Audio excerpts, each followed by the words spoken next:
انہوں نے راگنی یہ چھیڑی کہ جی خیبر پختونخوا بلوچستان میں تو ہم الیکشن انتخابی مہم چلا نہیں سکتے. انہوں نے 2 وجوہات بتائیں.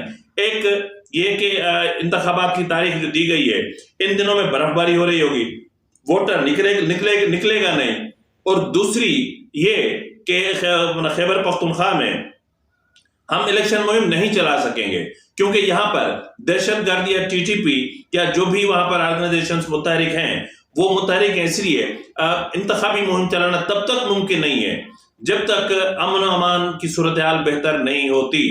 اب ناظرین, خیبر پختونخوا افغانستان کا ملحقہ یا ایک بارڈر ایریا ہے. اب جن علاقوں میں امن و امان کی صورتحال خراب ہے وہ تقریباً وہی ایریاز ہیں جو افغانستان کی سرحد سے ملحقہ ہے. تو ایک ایسا ملک جو اس وقت انڈیا سے بھی زیادہ پاکستان کا دشمن بن چکا ہے, ایک ایسا ملک افغانستان کہ جو برملا کہہ رہا ہے کہ ہاں ہم نے ٹی ٹی پی کو محفوظ پناہ گاہیں دی ہوئی ہیں, ہاں ٹی ٹی پی ہمارے سرزمین استعمال کرتے ہوئے پاکستان پر حملے کر رہی ہے, ہاں تحریک طالبان کے خوارج پاکستان میں موجود ہیں. تو اس سے بڑھ کر اور کیا ہو سکتا ہے؟ تو اس چیز کو آڑ بنا کر تیسری درخواست بلوچستان سے دائر کی گئی. کوئی خاتون ہے, انہوں نے دائر کی تھی. انہوں نے بھی یہ کہ جی امن و امان کی صورتحال بہت زیادہ خراب ہے, تباہی مچی ہوئی ہے, جیسے پاکستان نے پہلے کبھی دہشت گردی دیکھی ہی نہیں. ہم نے وہ دن نہیں دیکھے کہ جس دن میں پاکستان میں 3-3, 4-4 بم بلاسٹ ہوا کرتے تھے. ہماری ٹرانسپورٹ محفوظ نہیں تھی, ہماری ریلوے محفوظ نہیں تھی, ہمارے ایئرپورٹس محفوظ نہیں تھے. یہاں تک کہ میں نے اپنی آنکھوں سے اپنی موجودگی میں سندھ اسمبلی بلڈنگ کے اندر کار کو بم سے اڑتے دیکھا ہے. میں نے خود اپنی آنکھوں سے سندھ اسمبلی اور آرٹس کونسل کے بیچ میں ایک گاڑی کو میں بم دھماکہ دیکھا. مطلب کتنی چیزیں ہیں جو ہم نے اپنی آنکھوں سے دیکھی, ہم نے ان کو وٹنس کیا. یہ ہمارے لیے نئی بات ہے جی.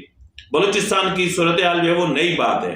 تو بہرحال اس کے بعد سونے پہ سہاگا JUI فے کے رہنما گورنر خیبر پختونخوا حاجی غلام علی, انہوں نے نجی ٹی وی میں جلتی پہ پیٹرول پھینک دیا کہ جی ضروری نہیں ہے کہ سب کچھ میڈیا پہ آیا جائے, کیونکہ جناب اپنا اس پر مولانا فضل الرحمان پر 5 جان لیوا حملے ہو چکے ہیں. 5 ہم نے چھپایا, ہم نے بتایا نہیں کہ پینک کریٹ ہوگا. مطلب جھوٹ کے سنا تھا کہ مطلب تھوڑے بہت پاؤں نہیں ہوتے, لیکن یہاں تو جھوٹ کہ باقاعدہ 1 نہیں 2 نہیں 4 نہیں 8 پاؤں ہیں, اور جھوٹ اپنی پوری رفتار کے ساتھ دوڑ رہا ہے. تو بہرحال اس کے بعد جی جو ہے وہ پھر کہہ رہے ہیں کہ بلوچستان کے حالات بھی خراب ہے. تو ہم باضابطہ طور پر آفیشلی ہم کہیں گے حکومت سے کہ انتخابات ملتوی کیے جائیں. یار افسوس ہوتا ہے کہ ایک سوچ ہوتی ہے, ایک معاملہ ہوتا ہے, ایک ایسی چیزیں ہوتی ہیں جن پر ہم کو بات کرنی ہوتی ہے, یا معاملات کو سلجھانا ہوتا ہے, یا معاملات کو کنٹرول کرنا ہوتا ہے, لیکن یہاں پر ایسا نہیں ہو رہا. یہ انتہائی افسوس کی بات ہے کہ ہمارے ملک میں, ہماری ریاست میں ایسا نہیں ہو رہا. ناظرین, یہاں پر میں آپ کو چند حقائق بتانا چاہتا ہوں. میں آپ کو بتانا چاہتا ہوں کہ الیکشن کمیشن آف پاکستان اور اسٹیبلشمنٹ اس مرحلے پر یہ نہیں چاہتے. لیکن اس سے پہلے کہ میں ان معاملات پر آؤں, میں آپ کو یہ بھی بتانا چاہتا ہوں کہ IMF کی جو مینیجنگ ڈائریکٹر ہیں, انہوں نے ایک ٹویٹ کر دیا نگران وزیر اعظم کے حوالے سے. اب انہوں نے کہہ دیا اور انہوں نے ان کی تعریف کر دی کہ جی IMF نے جو اہداف مقرر کیے تھے اس کے مطابق نگران حکومت نے بہترین کام کر دیا ہے. اب بہترین کام جی ہو گیا, اب کیا کریں؟ عالیشان کام ہو گیا, اہداف مکمل ہو گئے, عوام کی گردنوں پہ چھری چلا دی گئی. 10 لاکھ لوگوں کو آپ جبرن مطلب ان افراد کو ٹیکس نیٹ میں لانے کی جبر کر رہے ہیں جو آ ہی نہیں سکتے, انکلوڈنگ آئی مائی سیلف. مجھے نوٹس میں لایا FBR کا کہ جی آپ ٹیکس ریٹرن جمع کروائیں. مطلب ٹیکس ریٹرن جو 2.5 سال سے بندہ بے روزگار بیٹھا ہے, جس کے پاس کھانے کے لیے کچھ نہیں ہے, وہ آپ کو ٹیکس ریٹرن جمع کروائے گا.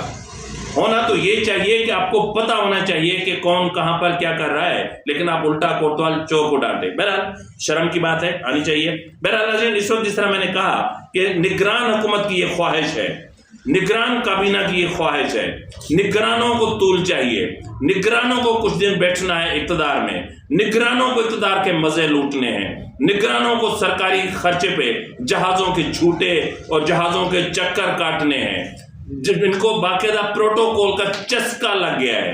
تو اس لیے یہ چاہتے ہیں کہ انتخابات ملتوی ہو، لیکن اس وقت اس مرحلے پر اسٹیبلشمنٹ نے کلیئر کر دیا ہے کہ جی ہم یہ نہیں ہوگا، یعنی انتخابات ملتوی نہیں ہوگا، اور الیکشن کمیشن بھی کہہ رہی ہے کہ ہم انتخابات ملتوی نہیں چاہتے، اور اس حوالے سے سپریم کورٹ کا موقف واضح ہے، اور میرے خیال میں اسٹیبلشمنٹ کی طرف سے واضح موقف آ جانے کے بعد، حتیٰ کہ یہ دبے لفظوں میں ہے، پس پردہ ہے، سامنے کچھ نہیں ہے۔ میں نے کہا نا کہ ہمارے وفاقی وزیر اطلاعات مرتضیٰ سولنگی صاحب لاپتہ ہیں، میرے خیال میں شاید وہ یا تو جبراً گمشدہ ہیں، یا تو وہ گمشدہ ہو گئے ہیں، یا انہیں گمشدہ کر دیا گیا ہے، کہ ان کو اتنا نہیں ہو رہا کہ اتنی جو ہے وہ اسپیکولیشنز ہیں اس وقت ملک میں، ایک سیاسی عدم استحکام بڑھ رہا ہے انتخابات کو لے کر، کہ تم آ کر بتاؤ کہ بھائی ایسی بات نہیں ہے،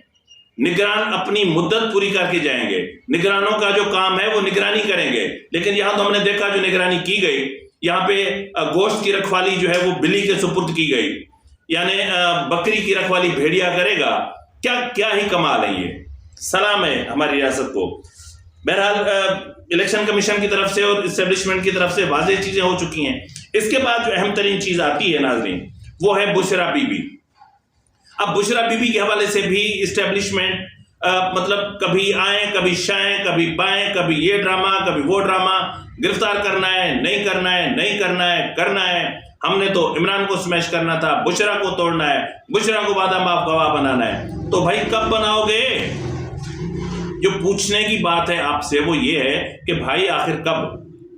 مطلب 190 ملین پاؤنڈ القادر ٹرسٹ کیس کا ریفرنس جمع ہو چکا، اس کے علاوہ جو دیگر توشہ خانہ کے معاملات ہیں وہ بھی کلیئر ہو چکے، تو اس میں اور مطلب اب یہ جو فیصلہ کیا گیا ہے، اب اس وقت یہ فیصلہ کیا گیا ہے کہ جس طرح پہلے نیب نے سپریم کو اپنا اسلام آباد ہائی کورٹ میں کہا تھا کہ ہمیں ان کی گرفتاری مطلوب نہیں ہے، اب یہ فیصلہ ہوا ہے کہ بشرا بی بی کی گرفتاری ہمیں مطلوب ہے، اور اب عدالت سے استدعا کی جائے گی کہ جی اب ان کی آپ ضمانت مسترد کر دیں، اب ان کی ضمانت اب خارج کر دیں، کیونکہ بشرا بی بی کی ہم کو گرفتاری کرنی ہے۔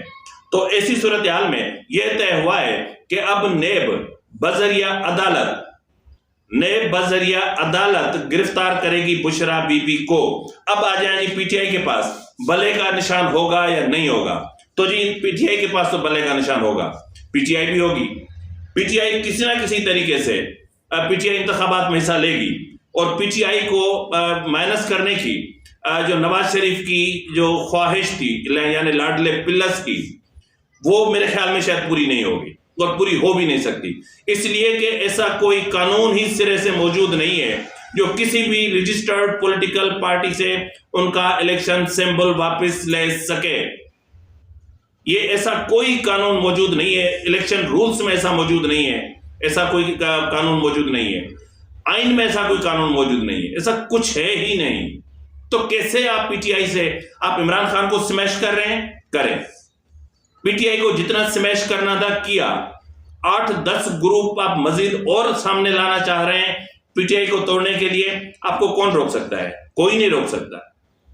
بہرحال ناظرین، جاتے جاتے میں 2 خبریں چھوٹی چھوٹی سی آپ کی خدمت میں عرض کرتا چلوں کہ آج کل ایک سوشل میڈیا پر ایک چیز وائرل ہے کہ سندھ برائے فروخت۔ بہرحال یہ سندھ آج سے فروخت نہیں ہے، سندھ تو 1947 کے بعد سے برائے فروخت تھی، سندھ کو کالونی بنا دیا گیا، سندھ کو ایک جبر کے ذریعے جو چیزیں ہو رہی ہیں وہ افسوسناک ہے، جبرن ان کی زمینیں جو ریٹائرڈ فوجیوں کو الاٹ کی گئیں، جو بھگوڑے غازی تھے ان کو الاٹ کی گئیں، سندھ تو یتیم خانہ بن گیا، افغانیوں کو لا کر یہاں آباد کر دیا گیا، بہاریوں کو لا کر یہاں آباد کر دیا گیا، یعنی ہر وہ چیز، یعنی سندھ ایک انٹرنیشنل یتیم خانہ بن گیا۔ جو بھی ریٹائرڈ فوجی ہوتے تھے ان کو جو زمین الاٹ کی جاتی تھی وہ سندھ میں الاٹ کی جانی تھی۔